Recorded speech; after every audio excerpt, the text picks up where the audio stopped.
Hi, வணக்கம் நண்பர்களே. இன்றைக்கி நம்ம தோட்டத்தில் இருக்கிற மரங்களுக்கான பதிவில் இது வந்து யூக்கலிப்டஸ் மரம், நீலகிரி மரம், தைல மரம், இப்படி நிறைய பேரில் சொல்கிறாங்க. இந்த மரம் வந்து இப்போ இருக்கிறது வந்து ஒரு 40 அடி உயரம் இருக்குது. இது நான் வச்சு ஒரு 4 வருஷம் இருக்கும்.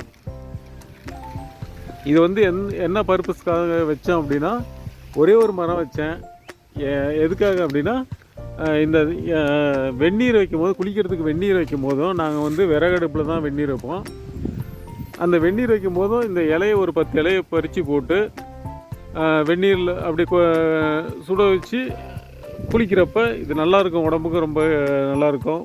ஒரு ஜலதோஷம் பிடிக்கிற மாதிரியோ அந்த மாதிரிலாம் இருந்துச்சுன்னா இது வந்து அதில் சரியாயிரும். கண்டிப்பாக இது நல்லாயிருக்கும். நாங்கள் வந்து வாரத்துக்கு ஒரு 2 தடவையாவது இது யூஸ் பண்ணிக்கிட்டு இருக்கிறோம்.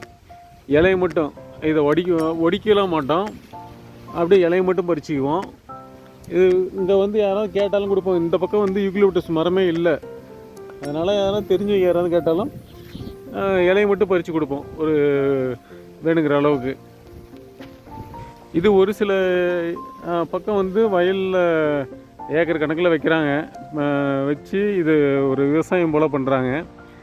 அது மட்டும் இல்லாத இது வந்து தைலமும் தயாரிக்கிறாங்க. 100 கிலோ இலையை வந்து போட்டாங்கன்னா 1 லிட்டர் தைலம் கிடைக்கும் அப்படின்றாங்க. நமக்கு அதெல்லாம் தேவையில்லைங்க, போதும், ஒரே மரம் போதும். இதுவும் ரொம்ப ஹைட்டாக வளர்ந்துட்டு போகுது. மேலே வந்து வெட்டி விட்டுடலான்னு பார்க்குறேன். நான் மரங்கள் வச்சுருக்கிறது வந்து தேவைக்காக மட்டும்தான் வச்சுருக்கேன், விற்பனைக்காக எதுவுமே வந்து பண்ணலை. தேவையான மரங்களை மட்டும், இந்த மரம் தேவை, இந்த மரம் தேவைன்னு ஒவ்வொரு மரங்கள் தோன்றதை கொண்டுட்டு வந்து வச்சுருக்கிறேன். ஓகே, பாய்.